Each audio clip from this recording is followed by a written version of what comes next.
Ayun na mga Lodi, doon na yung pumasok yung paninira. Alam naman natin, ginagawa lang naman nito ni Trillanes. Magngangaw-ngaw yan kapag malapit na eleksyon. Tatakbo kasi daw tong mayor ng Caloocan City. Iboboto nyo ba to? Lalo na yung mga pinklawan na dinidiscredit niya na po si Leni Robredo pagkatapos ng mga ipagkita dito kay Vice President Sara Duterte. Dapat walang ganon. Ano ikabubuti ng bansa, di dapat doon tayo. Ngayon, Wow! Sa'yo pa talaga nang galing kung ikabubuti ng bansa, doon tayo. Pero hanggang ngayon, hindi mo pa rin sinasagot kung totoo ba yung sinabi ni Juan Ponce Enrile na isa ka sa naging dahilan ng backdoor meeting ng China kaya nawala sa atin yung ibang pag-aari nating karagatan. O sa mga nanonood dyan, pakisagot po kung sinong naniniwala na sa pagbisita po ni Vice President Sara Duterte dito kay Leni Robredo, nalugi po si Leni Robredo sa pagkikitang iyon. Pakitanong po yung mga kilala nyo dyan, baka masagot nila. Kita nyo ba yun mga idol? Ulitin natin ha, pinagtatawanan si Trillanes after kamayan.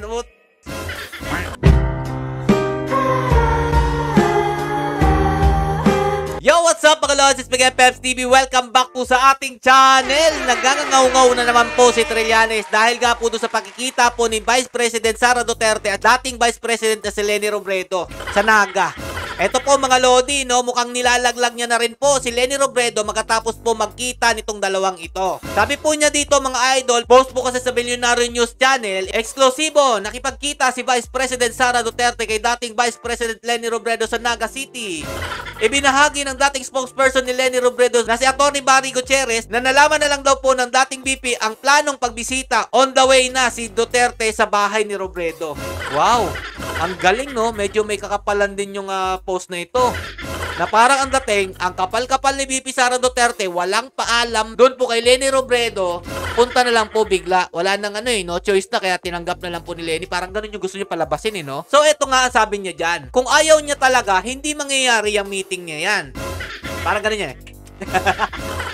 Yan yung sabi ni Trillanes. At mga isang oras pa lumipas, nirepost niya po yung post niya. Wala kasi pumansin nirepost siya ulit. Ma'am Leni, gusto naming ipa-impeach si VP Sara. Tapos binastos pa niyan si Senator Risa. Bakit mo minute? Are you siding with her? Wow. Parang ganun no? Napakabitan, parang isip bata lang no? Kung kita ipagkita, kumakampi na agad doon kay VP Sara Duterte. Hindi niya naman alam yung tunay na dahilan. Tapos sabi niya pa dito, now to the diehard pigs. O nanawagan na sa mga diehard pigs. Yari na kayo dyan. Babagsakin si VP Leni, parang ganunin. VP Leni should not be beyond criticism kahit saan mo tingnan. Mali ang paikipag-meeting niya kay Sara. Yun na, Lodi. Okay, mga pinklawan dyan. Nilalaglag na ni Trillanes si Leni Robredo. Hindi nyo na iboboto si Leni niyan. So, eto mga Lodi dito po, makikita natin na si Trillanes, ginagawan po niya ng napakalaking issue po yung pagkikita nitong dalawang ito na para sa akin naman mga Lodi, normal lang naman yan. Bakit? Mamaya malalaman nyo. Pero eto muna, nagpaliwanag po kasi si Leni dun po sa nangyari. Ito po. Ayon kay Robredo, habang nasa Naga si VP Sara para dumalo sa Peña Francia Festival, ay binisita siya nito sa kanyang bahay. Personal daw ang kanyang naging pag-uusap at hindi raw tungkol sa politika. Bagay na kinumpirma rin ng tagapagsalita ni Robredo. Yan mga Lodi hindi about sa politika. Pero sabihin na natin na hindi po maiiwasan yung about sa politika. Dahil alam naman po natin na nandyan po talaga sila sa linya ng politika mga idol. Eto pa, malapit na ang senatorial election. So eto mga Lodi. Ayon kasi sa dating spokesperson ni Leni Robredo, it was more about courtesy call dahil usually naman yan during Peña Francia Festival. Basta usapang pamilya tungkol sa health, basically chikahan. Yun po yung sinabi. The visit lasted about an hour. Atty. Barry Gutierrez. Hindi lang naman si VP Sara Duterte ang gumawa niyan. Pero etong ginawa niya. Depensa agad siya dito kay Abalos at saka kay Revilla. Ganun din naman yung ginawa niya. Nakipag-usap din naman dito kay Revilla. Alam naman natin na dating itong si Revilla, nasa side po ito ng mga Duterte. Kung saan-saan po yan papaling-paling Tatakbo rin kasi ito mga Lodi kasama niya si Abalos dyan. kailangan natin i-differentiate yung visit nila Senator Bong Revilla at Secretary Abalos. Di ba? Kailangan daw i-differentiate. Bakit nga po i-differentiate? Pareho lang naman yung ginawa nila. Kasi candidate sila dito sa upcoming election. So, ginagawa naman po yan. Nagko-call ka sa mga local leaders, mga political personalities doon. Ngayon itong si Sara Duterte, Oh, ano pinagkaiba? Vice President siya. Oh, Vice President daw siya. Kaya hindi daw po dapat pwedeng gawin yun. At ito pa ang pinaka-diniin niya dyan. But ang context nito, ang larger context nito, under siege siya, di ba? Iniimbestigahan Yes. sa House ng corruption at kung ano-ano pa. Ayun na, mga Lodi, doon na yung pumasok yung paninira. Alam naman natin, ginagawa lang naman nito ni Trillanes. Magngangaw-ngaw yan kapag malapit na eleksyon. Tatakbo kasi daw tong mayor ng Caloocan City. Iboboto nyo ba to? Lalo na yung mga pinklawan na dinidiscredit niya na po si Leni Robredo pagkatapos mga ipagkita dito kay Vice President Sara Duterte. Ano masasabi nyo? So ito po yung dinagdag niya dyan, mga idol. Bakit po hindi po pwede si VP Sara Duterte maipagkita kay Leni o si Leni hindi po pwede maipagkita kay Vice Presidente Sara Duterte? So, iba yung konteksto ng pagbisita niya. And ganito yan, no? Hindi naman kasi totoo rin yung sinasabi na biglaan niya na planado po lahat yan. Ayan, sasagutin po natin yan. May katotohanan yan, mga idol. Nagko-coordinate po yan. Kasi di ba, out of courtesy, ikaw, magko-coordinate ka na bubisita kami dyan, pupunta kami dyan. So may prior coordination. Tama to, tama to. Mamaya, sasupakin natin yan, mga idol, ha. Kasi ang balak talaga ni Trillanes, ilaglag din po ito si dating VP Leni Robredo. So ito, pakinggan nyo mabuti, ha. Sana naman wag, no? Kasi a few months back, si VP Leni also met with Gloria Macapagal Arroyo. That's right. So, who is also known to be an ardent supporter of the Dutertes. Oh, bakit? Si Revilla ba? Di ba kasama sila sa linyada ng mga Duterte, si Revilla? O ano pinagkaiba nun? At ngayon, kalaban ng mga Marcos. So, nakakakita lang ako ng pattern na sana wag. Kaya nga, I called her out na wag. Now, don't go there kasi... And pattern na naman. Ito yung mga pattern ni Trillanes na hanggang ngayon hindi niya mapatunayan na may pattern na ganyan. Ano yan? Kalaban yan sila. Yun naman ang sinasabi ko, no? Then, alam mo nyo, syempre, may mga diehard followers. Si VP Leni. At ang pananaw nila ay hindi pwedeng batikusin. No, hindi naman pwede yun. Kasi kung ako binabatikos ko mga incumbent presidents, lahat, Lahat binabatikos mo basta matunugan lang yung pangalan mo. Ganun naman talaga trabaho mo eh.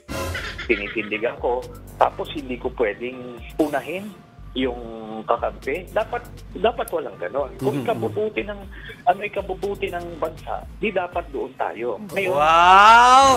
Sa'yo pa talaga nang galing. Kung ikabubuti ng bansa, doon tayo. Pero hanggang ngayon, hindi mo pa rin sinasagot kung totoo ba yung sinabi ni Juan Ponce Enrile na isa ka sa naging dahilan ng backdoor meeting ng China kaya nawala sa atin yung ibang pag-aari nating karagatan. Oh, para sa kababayan, para sa ikabubuti. Kapalmoks din, no? Ngayon, sagutin natin ito si Trillanes na akala po nila, feeling talaga nila na si VP Sara Duterte ang talagang nagpasimuno ng pagpunta dyan po sa Naga kay dating Vice Presidente Leni Robredo. Eto, sumagot na po yung Office of the Vice President. Naglabas din ang opisyal na pahayag ang Office of the Vice President tungkol dito. Isang kaibigan daw ang nag-imbita kay VP Sara sa pista at nag-arrange ng casual meeting kay Robredo. Bukod kay former VP Leni, binisita din daw ni VP Sara ang ilang personalidad sa Bicol. Oh, ayan, Trillanes, nalaman mo na hindi si VP Sara Duterte ang may dahilan kung bakit sila nagkitang dalawa.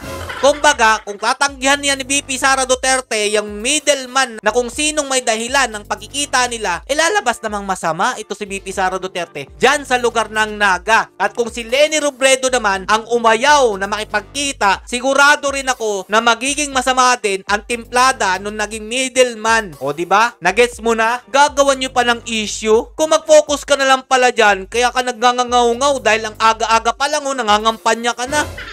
Gagawa ka pa ng issue. Gagawa ng ingay ang putya. Ang aga-aga. Nangangampanya dyan sa Caloocan. Wala pang ang filing. Nangangampanya ka na. Nakatinapay naman, oh. O, ito pakinggan mo mabuti, Trillanes. Kung nakipagkita man si Leni Robredo dito po kay Vice Presidente Sara Duterte, sino po sa tingin nyo ang lugi sa kanilang dalawa?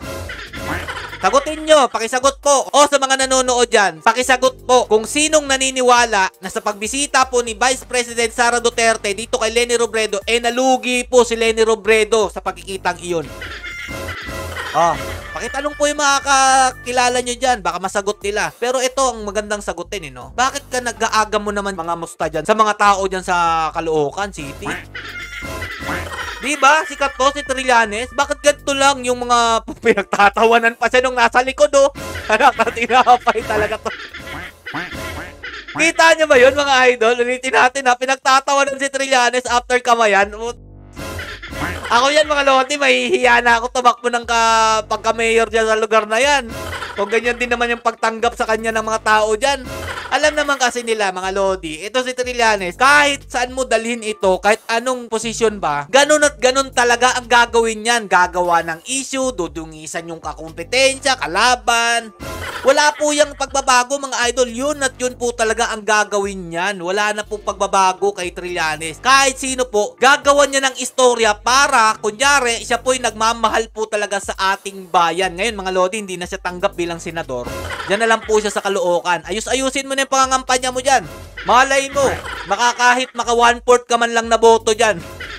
Ang pagkakaalam ko talaga, wala silang paki sa'yo dyan, Trillanes. Panawagan po para sa mga kakamping nandyan po sa Caloocan at saka mga ka-DDS dyan, mga idol. Ito po si Trillanes, wag nyo pong pagbigyan kasi kung sino-sino na lang po ang nilalaglag nito kapag malapit na po ang eleksyon. Pati kasama niya po, mga idol, sa linyada dahil alam naman natin na naging linyada rin po ito ng kakamping na mga dilawan, si Trillanes. Nilalaglag niya po yan basta may mame malang. Kaya na bahala, umusga dito kay Trillanes kung dapat pa ba siya maging mayor ng Caloocan City. Hanggang dito na lang, mga idol. Stay safe and God bless you all. Peace bomb!